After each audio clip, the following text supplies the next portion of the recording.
Well, Pokemon cards have been on absolute fire the last 12 months.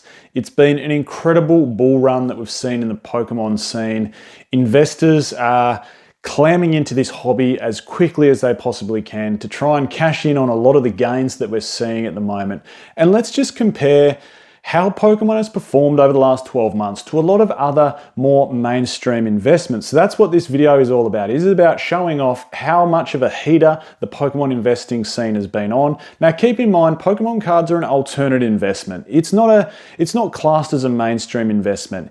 You know, all of this shiny cardboard sitting behind you, you can't use that as equity or borrowing power towards another property or a business loan or something. It's seen as it's not seen, I guess, in most mainstream banks' eyes as a mainstream investment that you can lend against. So of course, keep that in mind. But that's not the fun of it, is it? The fun of it is, there's so many things that come with Pokemon cards. First of all, they're tangible. You can set it up, you can have a cool display, you can look at them. That's really, really important. And moreover than that, they have that nostalgia factor to them. You know, it brings back some core memories from your childhood that just, you can't put a price on that. And I think that's where a lot of the money from Pokemon card investing streams in from. So with all that in mind and how well Pokemon cards have been performing, let's just have a quick look at some other mainstream performances. So US viewers, I know there's a lot of them. I really appreciate you guys and girls. Plenty tune in from Europe and other parts of the globe as well. But for this one, I'm just going to look at Australia really, really quickly. Here, our Australian Securities Exchange, or the ASX 200, it typically returns about 12 to 13% per annum if you reinvest your dividends into there. So pretty good returns, pretty safe returns if you invest into the Australian Stock Exchange or Security Exchange there. The ASX 200 companies, typically about 12 to 13% if you reinvest your dividends in there. That's a pretty damn good return. Over the last 12 months, this is Australia's property market. It has received 4.9%. So annual growth in the last 12 months of 4.9%. In fact, rural areas have outperformed city areas, but overall, on average, 4.9%. And that makes sense. If you have a $750,000 Australian property, in the last 12 months, it's probably grown from $750,000 to about $785,000, which is what seems to be not a bad return on your money. And then if we look at something, again, another mainstream investment that has been absolutely pumping, and everyone says you can never go wrong with gold. Physical gold is up 39% over the last 12 months. That's an incredible performance really in anyone's eyes, and a very safe investment. Physical gold has proven itself well and truly with a very strong track record over time. And there you go, there's three mainstream investments: share market, properties, something like physical gold, which of course you can purchase through the stock exchange. But either way, there's some strong performances. But Pokemon, on the other hand, now keep in mind, again, this is an alt investment, and I certainly wouldn't say put your whole mortgage on it. I very much have the mantra of 5 to 10%. It's a super fun investment to get into, but let's just go through a few sets, right? So if we go through Sword and Shield era for argument's sake, if we look at something like a Lost Origin over the last 12 months, that is up, this is just booster box price, Lost Origin booster box is up 146% over the last 12 months. 146%. That is pretty damn good going. These are some Sword and Shield sets. Fusion Strike, up about 160% in the last 12 months. So again, stronger than Lost Origin. Evolving Skies though, Evolving Skies in the last 12 months, 204% that booster box is up. What an absolute heater that has been on. If we jump forward to a couple of Scarlet and Violet sets, namely a few that are a little bit older, if we have a look at something like Paldea Evolved, that is up 155% over the last 12 months. And you might say a little bit, oh, well, you're sort of picking and choosing some of the better sets. Well, name a worse set, or name a weak set, so to speak, from Scarlet and Violet era. And in my eyes, you're probably going to be looking at something like Obsidian Flames, or maybe even Scarlet and Violet Base. I think it's a really good base set, one of the best we've seen in a while, but it's still a weaker set compared to a set like Paldea Evolved, the Twilight Masquerade, for argument's sake. But Obsidian Flames, that is still up 110% in the last 12 months, booster box price. And one of the biggest hitters we've seen, Team Up from Sun and Moon era is also up, even though it's got an incredible price tag attached to it. It is up 166% over the last 12 months.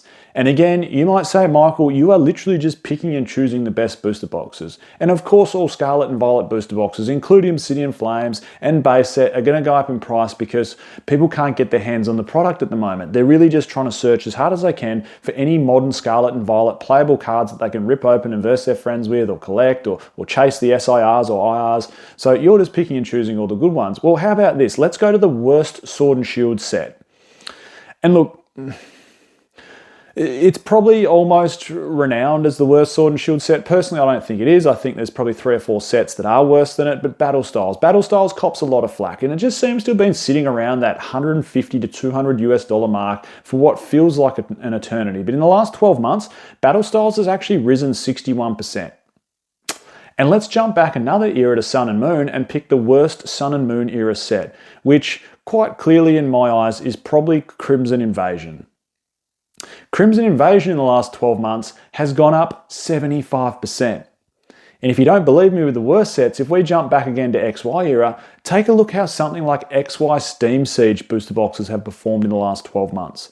So even if you get it completely wrong and you invest all your money into the worst booster boxes, you're still outperforming some typical mainstream investments where everyone says these are the best places to park your money for long-term growth.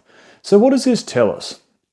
Well, first of all, it tells us that Pokemon's had an incredible 12 months. It's not always going to be like that. The previous 12 months before that, it wasn't as strong. If we average it out over the last 5 years, it's been incredibly strong. There's lots of new players, there's lots of new investors, there's lots of new collectors coming into this space, and they're bringing lots and lots of money into this space. And this is causing the massive dichotomy between supply and demand. So what else does it tell us? So it tells us that, okay, there's a lot of new growth coming into the hobby. It also tells us, though, that as an alt investment, Pokemon cards can be incredibly fruitful, as well as incredibly tangible, like I spoke about, and also incredibly fun. The third thing I think it tells us from looking at those numbers is, and this is the most important one, because if you're going to invest money into a booster box, you might as well get it right. If you're going to invest money into a booster box case, you might as well get it right. So what this tells us is there's good choices and there's bad choices and there's choices that lie in the middle. Like if for argument's sake you chose to buy yourself 20 Crimson Invasion booster boxes 12 months ago, your portfolio would have risen by 75%. If you'd chosen to buy yourself 20 Evolving Skies booster boxes 12 months ago, your portfolio would have risen by 204%. So there's like the low end and there's the high end. If you'd chosen Obsidian Flames and invested in 20 Obsidian Flames booster boxes 12 months ago, you would have been somewhere in the middle around 110%. So what that tells us is there's good choices and there's bad choices. And I'll say this 100 times on this channel. I don't care if I cop flack down in the comments for repeating the same thing, but it's all based off total set value. It's all based off total set value. And what's total set value predominantly a reflection of? How good the top chase cards are. And if we look at Evolving Skies, it has a phenomenal list of top chase cards. And as a result, the demand for that booster box is so strong. And what's happening with that demand, it is putting so much upward pressure on the price, so much so that it's risen 204% over the last 12 months. Fusion Strike has as well, a really strong, definitely top 3, but even top 5 chase cards now with the Mew and the Celebi as well. They're rounding out the top 4 and top 5 chase cards. If we look at Lost Origin, we have Giratina, we have Aerodactyl, and then we have 3 Pikachus in the trainer gallery to choose from when it comes to the top 5 chase cards. So as a result, Lost Origin has a really strong top 5 sitting in there. All these things are going to help when it comes to picking the right booster box. If we look at something like Battle Styles, look, it's not boom or bust. It's not like Tyranitar or nothing, because I do think there's some other nice alternate art Pokemon cards inside there. I really like the Empoleon. I don't mind the Urshifus, but really everyone's chasing the Sleeping Tyranitar from Battle Styles and only 61% growth. So you could argue,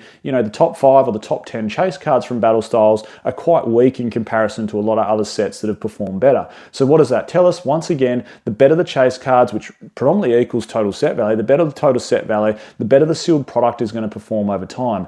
And that's clearly reflected once more in these numbers over the last 12 months. So overall, the Pokemon card market has been on an absolute heater. Will it continue this way?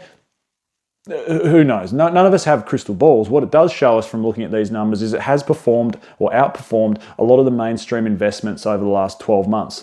Now, just a quick shout out to today's video sponsor. Of course, it's on the jumper here, the Collector app. There'll be a link in the description to download it. If you don't have it, of course, I urge you to download it. If you do have it, please update it. There's always new updates coming out. You can follow my journey down in the content creators section. But the big one now, they've added total set value to sets, which is what I was just talking about. So you can jump into set analytics. You can have a look at total set value, how they're performing. The other big thing now is you can also look at what the market's doing. So the hot market cards. The other thing is, if you're a pro member, you can look at how cards or sealed products have been performing since this app's introduction essentially 5 years ago. So you can see the last 5 years of how a lot of products have been performing, and you also go into awesome draws to win lots of cool prizes as a pro member. Well, there you have it, the Pokemon card market on an absolute heater. I'm Michael, this is PokeOz. Catch everyone next time.